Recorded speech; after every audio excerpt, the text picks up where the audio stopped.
Oi,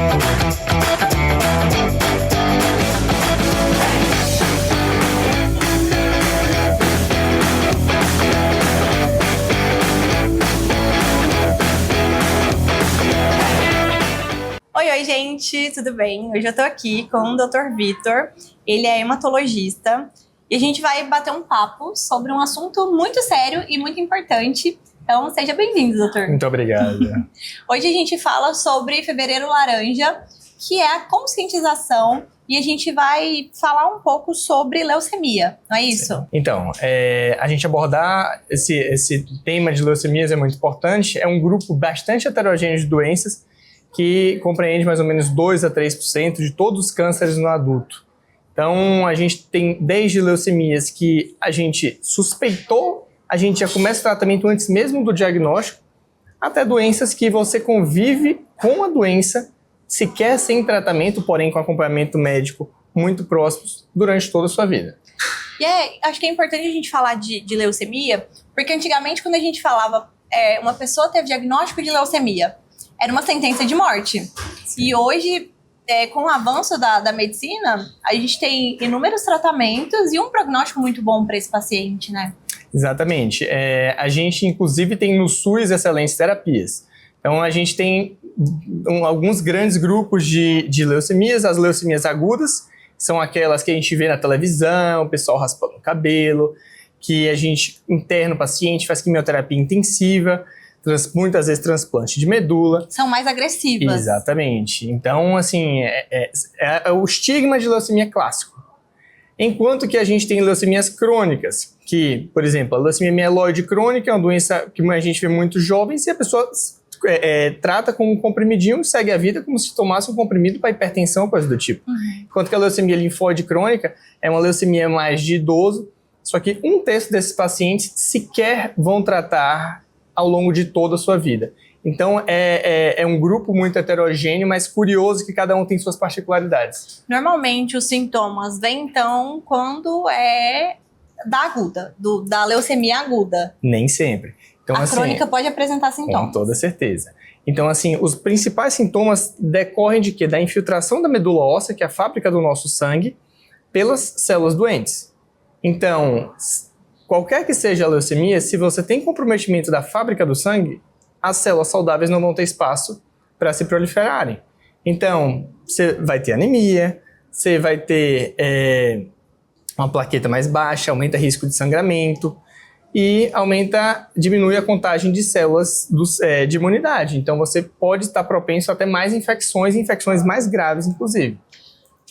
Eu vejo que muita gente que tem os primeiros sintomas ali, reclama ali de cansaço. Já vi gente falar que foi até confundido com lúpus, porque apareceu aquela mancha ali no rosto. Isso pode acontecer também. Isso. Então, esse cansaço, essa falta de ar, muitas vezes pode ser decorrente da anemia. No caso, as manchas, a gente pode ter desde as manchas roxas mais comuns, que a gente vê em qualquer lugar do corpo, mesmo sem tomar uma pancada, até mesmo as manchas pequenininhas, que a gente chama de petegia, que são os pontinhos vermelhos. Então, tudo isso é uma apresentação dessa infiltração na medula óssea. Algumas outras coisas, por exemplo, as leucemias linfocíticas crônicas, elas podem cursar, inclusive, com aumento de ínguas. Então, isso é comum nessa linhagem de células. A leucemia mieloide crônica também, por exemplo, a gente tem um aumento do baço. Então, às vezes, pode dar até sintomas gástricos nisso daí. Então, tem suas particularidades a depender realmente da leucemia. E existe um grupo que tem mais risco de ter tanto a crônica quanto a aguda? Por exemplo, crianças têm mais chance de ter, ou adultos, mulheres? Existe isso ou qualquer um está sujeito a ter leucemia? Você colocar... Ou é genético, né? Acho que pode existir essa dúvida Existe também. Sim causas genéticas de leucemia, são extremamente raros no nosso dia a dia. Na maioria das vezes, inclusive, a gente sequer consegue detectar com os métodos que a gente usa no dia a dia. Mas crianças têm um percentual muito significativo de leucemia dentre os cânceres pediátricos, e principalmente a leucemia linfóide aguda, que, por sinal, se devidamente tratada, tem um prognóstico muito melhor do que até nos adultos. Nos adultos, a gente tem um tratamento diversos, mas não tem uma particularidade mais homem, mais mulher, todos estão expostos a esse grupo de doenças, cada um pouco mais para um, para o outro, num geral de leucemia, fica elas por elas, mas com a investigação adequada e uma vigilância para esses sintomas que a gente falou, a gente consegue ter um diagnóstico precoce e um tratamento eficaz.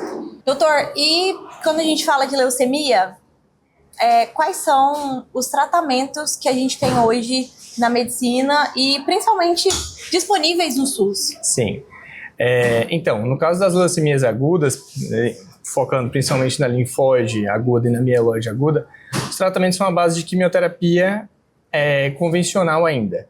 Existem diversas drogas já aprovadas e em estudo que a gente considera como terapia-alvo. Então, ela meio que acha uma alteração genética, meio que desligasse o interruptor da célula do câncer. Então, a gente já tem essas tecnologias, inclusive, sendo estudadas no próprio SUS.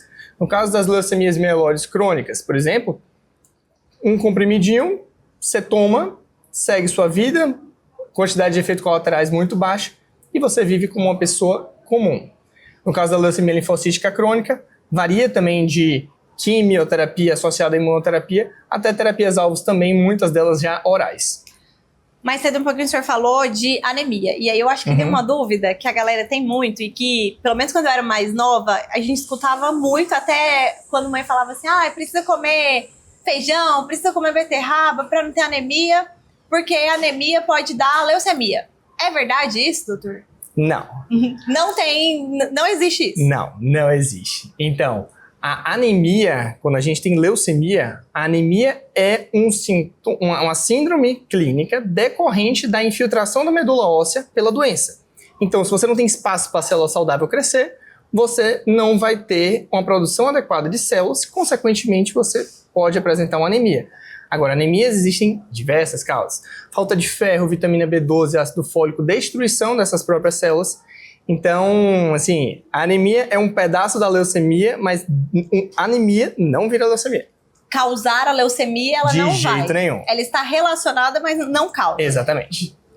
A gente está caminhando para o fim, mas eu queria que o senhor falasse sobre a importância da gente ser doador de medula óssea, quando a gente fala de leucemia, porque é muito difícil encontrar um doador e é muito importante para quem está ali esperando na fila do transplante, né? Exatamente. Eu já tive a oportunidade, inclusive, de participar do acompanhamento de pacientes fazendo transplante e o fato de ter um doador compatível mudou toda a vida desse paciente, inclusive esse paciente caminha para uma cura depois desse transplante. O transplante ele é feito nos hemocentros, uma amostra de pouquíssimos ml, e você pode ser cadastrado. A maioria, inclusive, das doações não precisa. O pessoal tem muito medo de, nossa, vai ter que furar a minha bacia para tirar a medula óssea. Na maioria das vezes, você só é estimulado com a medicação a sua medula óssea e as células-tronco são coletadas no braço, igual uma doação de sangue. Então, isso vem se tornando cada vez mais fácil. O cadastro é muito tranquilo e salva muitos pacientes todos os anos. Doutor, muito obrigada e seja sempre bem-vindo ao programa Jeito Goiano. Muito obrigado. Eu espero que vocês tenham gostado. Até a próxima. Tchau, tchau. Tchau, tchau.